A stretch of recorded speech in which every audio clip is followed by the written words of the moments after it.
দিন পরে আবারও চলে আসলাম হজরত আলী রাদিয়াল্লাহু আনহুর রওজা শরীফ জিয়ারত করার জন্য। আসসালামু আলাইকুম, কী অবস্থা? সবাই কেমন আছেন? আশা করছি ভালো আছেন।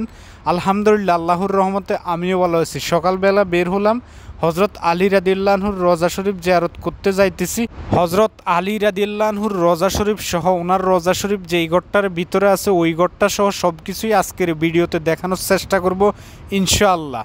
আলহামদুলিল্লাহ, আমি এখন ওনার রওজা শরীফ যেই ঘরটার ভিতরে আছে ওই ঘরটার সামনে আইসা নামলাম। কিছুক্ষণের ভিতরে আমরা ওই ঘরটার ভিতরে প্রবেশ করব। ঘুরে ঘুরে সব কিছুই আপনাদেরকে দেখানোর চেষ্টা করব। জানি না কে কোথা থেকে দেখতেছেন। এই ভিডিওটা ভালো লাগলে অবশ্যই শেয়ার করে দিয়ে অন্য আরেক বাইকেও দেখার সুযোগ করে দিবেন।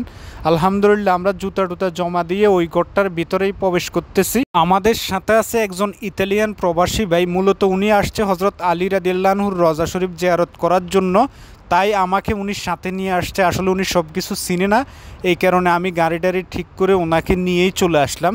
এর আগে আমি একবার আসছিলাম, আপনাদেরকে কিছুটা দেখানোর চেষ্টা করছি। আজকের ভিডিওতে পুরাটা দেখানোর চেষ্টা করতেছি। আমরা ধীরে ধীরে এখন ওই ঘরটার ভিতরেই প্রবেশ করতেছি, যেই ঘরটার ভিতরে আছে হজরত আলী রাদিয়াল্লাহু আনহুর রওজা শরীফ। পৃথিবীর অনেক দেশ থেকে হাজারো মানুষ এখানে আসে হজরত আলী রাদিয়াল্লাহু আনহুর রওজা শরীফ জিয়ারত করার জন্য। আপনারা কারা কারা এখানে সরাসরি আসছেন সেটা অবশ্যই কমেন্ট করে জানাবেন। আমাদের সামনেই দেখা যাইতেছে হজরত আলী রাদিয়াল্লাহু আনহুর রওজা শরীফ। আমরা এখন মেন দরজা দিয়ে প্রবেশ করলাম। আসসালামু আলাইকুম ওয়া রাহমাতুল্লাহ। জানি না কে কোথা থেকে দেখতেছেন, অবশ্যই আমিন লিখে যাবেন। আর ওনার রওজা শরীফটা ইরাকের নাজাবের মাটিতে। আপনারা হয়তো অনেকে জানেন উনি ইরাকের নাজাবের মাটিতে শহীদ হলেন। উনি যেখানে শহীদ হলেন ওইখানে ওনাকে দাফন করা হয়েছে। এখন আমাদের সামনে যেই রওজা শরীফটা দেখা যাইতেছে এটা হলো সেই হজরত আলী রাদিয়াল্লাহু আনহুর রওজা শরীফ। হজরত ইমাম হোসেন রাদিয়াল্লাহু আনহুর বাবা। আপনারা হয়তো অনেকে জানেন। তো আমরা ধীরে ধীরে সামনের দিকে আগাইতেছি, কিছুটা আপনাদেরকে দেখানোর চেষ্টা করব। মূলত এখানে অনেক বীরের কারণে অনেক সময় দেখা যায় না, আর এখানে ভিডিও করা নট অ্যালাউ। তারপরেও আপনাদেরকে দেখানোর সাথে কিছুটা দেখানোর চেষ্টা করতেছি।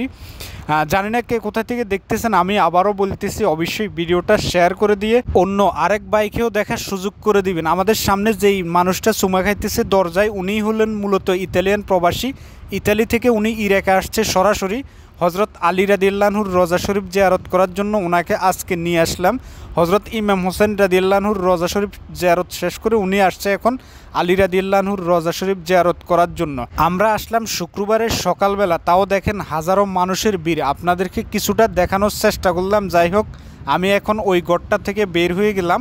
আমার চোখের অবস্থা খুব খারাপ, আজকে রাত্রে ঘুমাই নাই, এই কারণে আমার চোখ জ্বলতেছে। তাও আপনাদেরকে কিছুটা হজরত আলী রাদিয়াল্লাহু আনহুর রওজা শরীফ দেখানোর চেষ্টা করলাম। তো আজকের জন্য এই পর্যন্ত। দেখা হবে ইনশাআল্লাহ নতুন কোনো ভিডিওতে। সবাই ভালো থাকবেন। আল্লাহ হাফেজ।